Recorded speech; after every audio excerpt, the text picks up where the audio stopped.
Do you know the meaning of the word trauma? Trauma.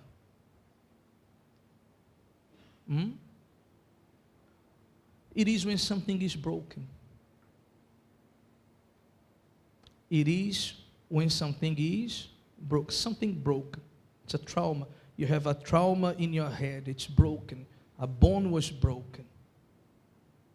And then we have the emotional trauma.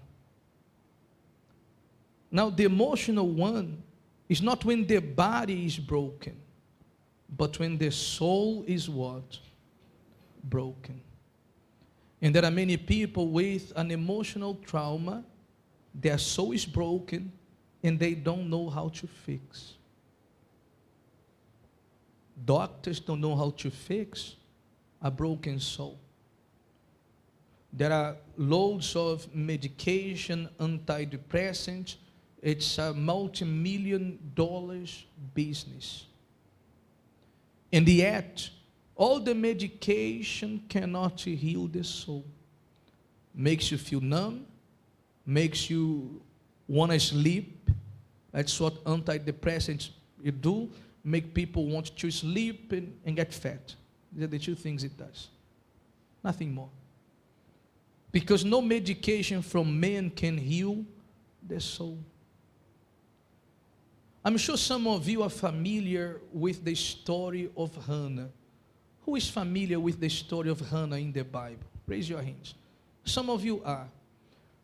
What we're going to read here now is going to give you a new perspective, a new way to see how to heal a broken soul. So let us go to it. First book of Samuel, chapter 1.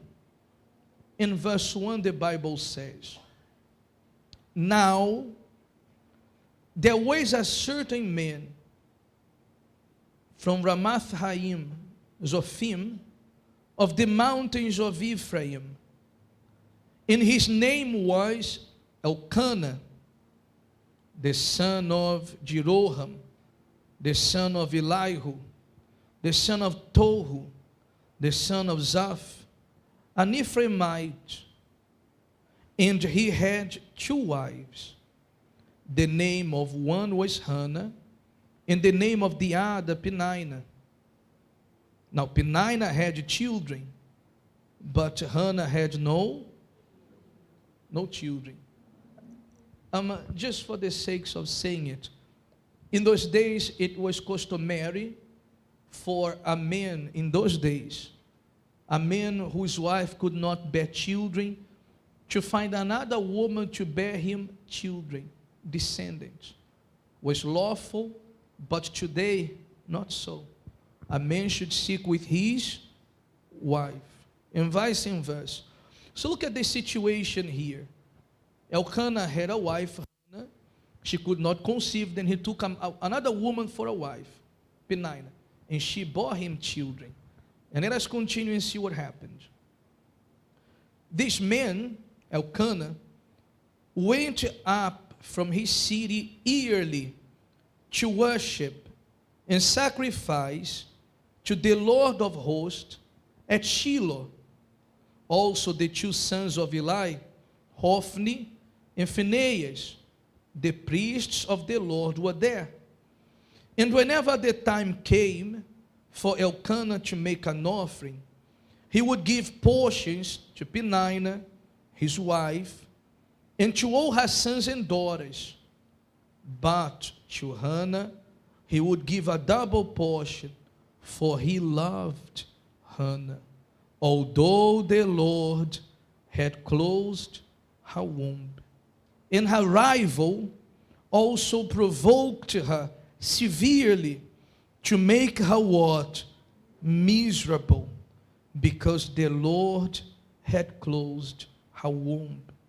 So it was year by year, when she went up to the house of the Lord, that she provoked her.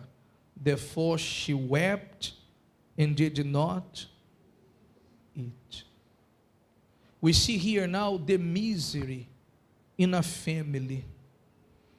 Most of the time when we read about Hannah, we are biased to her story. We are biased. We often take the side of Hannah. Often we take the side of Hannah. And you do not know why you sympathize with Hannah and not with Peninnah. But you sympathize with Hannah because she was the one who did something to change her story. She was the one who tried to solve her problem. But she was not the only one with a problem here now. Perhaps you're here today and you don't relate to Hannah. You're not a woman who cannot bear children, you have children. So you do not relate much to Hannah. But let us look closer to her story now, to the story of this family. Elkanah was a man who loved Hannah. He loved her, but she was always miserable because she did not have a child.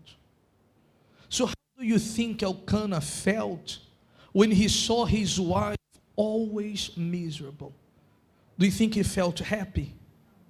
No. Perhaps you are a husband. When you look to your wife is always unhappy. You cannot be happy if your wife is always unhappy.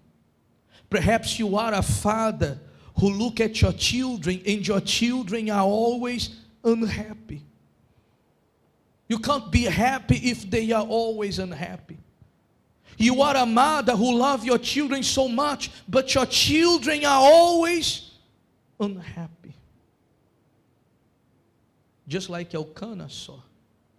His wife was always unhappy. Now, Hannah, she had the love of her husband, but she did not have children. Was she happy? And perhaps that's you. You have the love of your husband, you have the love and support of your family, but it doesn't make you happy. Your soul is hurting. It's not your body. Your body is well, perhaps. You have strength, you have youth. You have the love of your family. You have the love of your spouse. You have the love and admiration of many. But inside of you, you are unhappy because your soul is lacking something. Just like Hannah did. And then we have Peninnah. Peninnah had children, but she did not have the love of her husband. Perhaps you're someone very useful. You're someone who is willing to help. You're always doing things. You are a blessing to your family. You are a blessing to your spouse. You are a blessing to your business, but you never have the value you should have. Just like Peninnah. She had children, but her life was not complete because she did not have love. Who is understanding the Talatala? So you see here now that we sympathize with Hannah, and many times we ignore the pain of all the others. And perhaps you don't feel the pain of Hannah, but you can put yourself in the shoes of Elkanah. You can put your yourself in the shoes of Peninnah. You work hard, but you are never valued enough. Now, Peninnah had children. How do you think her children felt when they saw, my mother does everything, and yet she's not valued? Do you think the children were happy? No. And perhaps that's you. You look at your family and you are unhappy by what you see happening inside of your house. The Bible says Peninnah, she would try her very best to make Hannah miserable year after year. Especially when they came to the house of the Lord. Especially. Because that was the time when the love of Elkanah was manifested the most. He gave to Peninnah and her children, offerings and sacrifices. But when it came to the time of Hannah, he gave double portion. In other words, he showed, I love her more. And Peninnah, who was hurting, and when someone is hurting, all they want to do is what? Hurt. Yes or no? Your husband says you are fat, you say you are bold. That's how it is.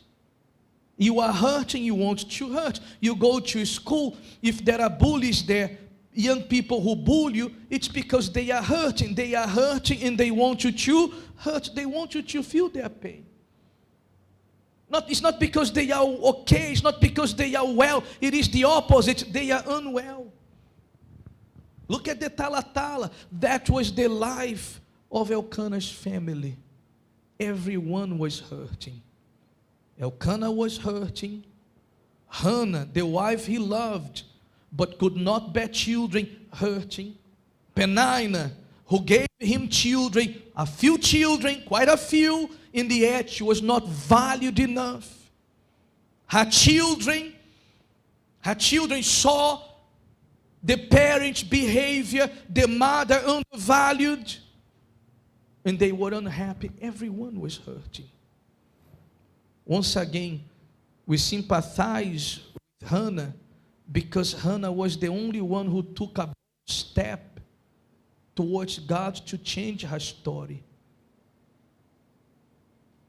Perhaps you feel as Peninnah. You feel as Elkanah. You feel as Peninnah's children. But you can change your story. Hannah changed hers. Peninnah didn't change hers. But Hannah changed hers. You can change yours as well. Their soul was hurting. But Hannah did something to stop the hurt of their soul.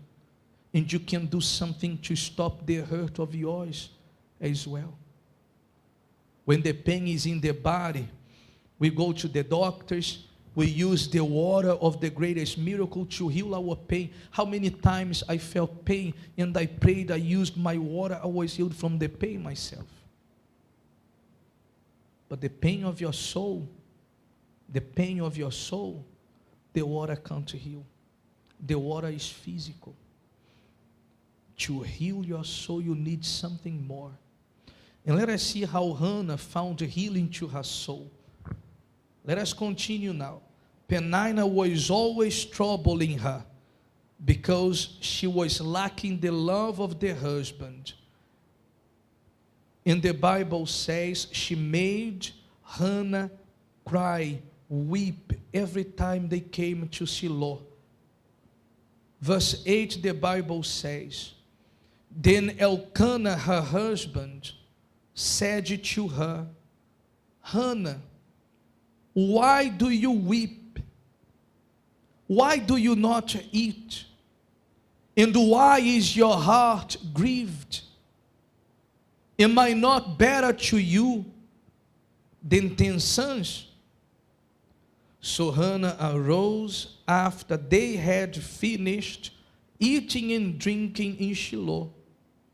Now Eli the priest was sitting on the seat by the doorpost of the tabernacle of the Lord, and she was in bitterness of soul, and prayed to the Lord and wept in anguish. Look at Hannah's situation now. She was in what? Bitterness of soul. Perhaps you are here today like Hannah.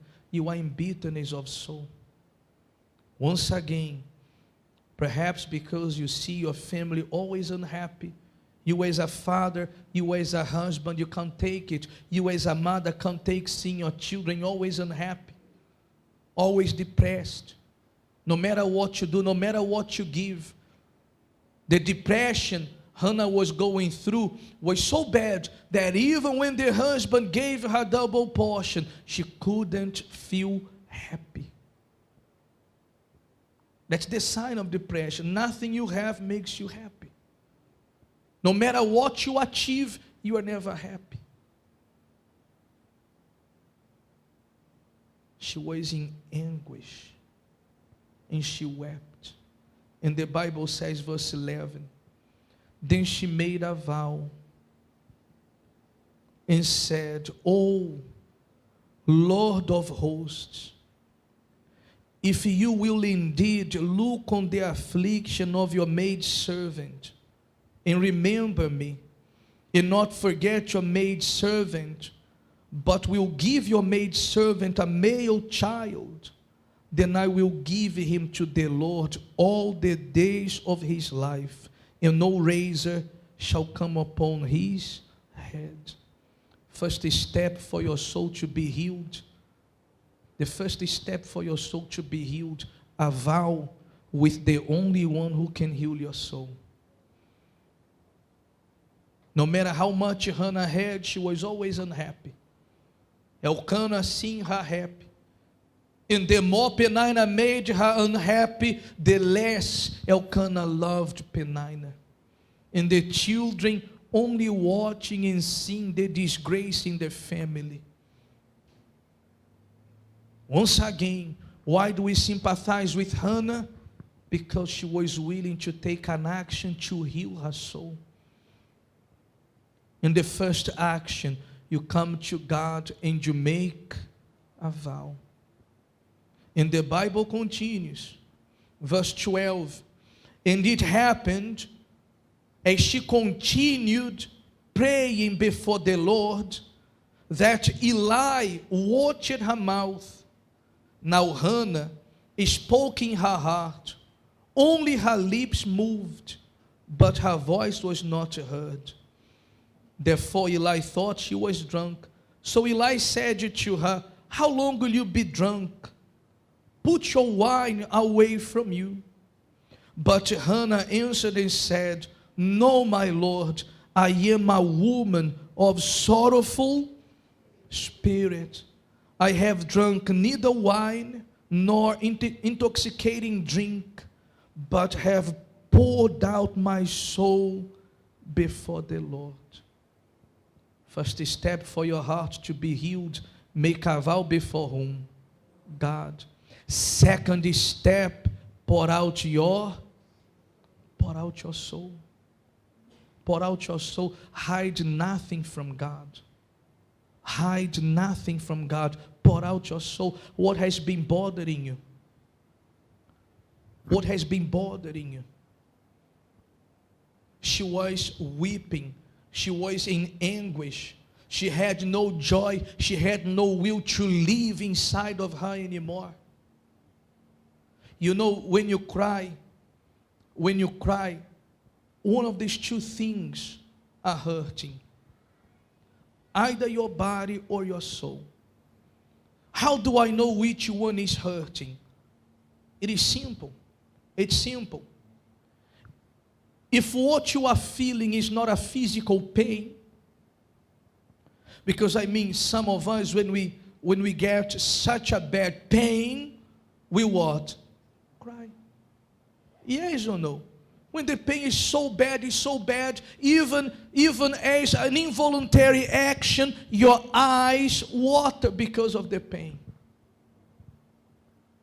But when your body is fine, in the act you are crying, it's because the pain is not in your body. The pain is where? In your soul. The anguish of Hannah was in her soul. She made a vow with God, and she poured out her soul. And that's what we have to do. For your soul to be healed, you make a vow and you pour out your soul. And the Bible finalizes like this: do not consider your maidservant a wicked woman, for out of the abundance of my complaint and grief I have spoken until now. Then Eli answered and said, Go in peace, and the God of Israel grant you your petition, or grant your petition which you have asked of him. And she said, let your maidservant find favor in your sight. So the woman went her way, and what? She ate, and her face was no longer what? She solved the problem of her soul. These two actions here now solved the problem of her soul. A vow and pouring out your soul before whom? Before God. Perhaps you are here today like Elkanah. Family is not happy. Son, daughter, wife, husband, always unhappy. No matter what you do. The same way Hannah solved her problem, you who are like Elkanah, you can solve the problem of your soul. Perhaps you are as Penina. You work hard, you are profitable in many ways, and yet you are undervalued. That's how you feel, undervalued. To the point of thinking, perhaps you feel so undervalued that you think like this: if I die, they will miss me. Look at how low your soul is. Look at how low your soul is. If I die, they will miss me. That's how low your soul is. But you can come and do what Hannah did. You will solve the problem of your soul. Or perhaps you feel like Hannah. You have love, you have support from many people, and yet you are never complete. You are never fulfilled. You can solve this problem by making a vow and pouring out your soul before God. Before it is too late. But what solves the problem of your soul is when you pour it out before God and you make a vow. Is that clear?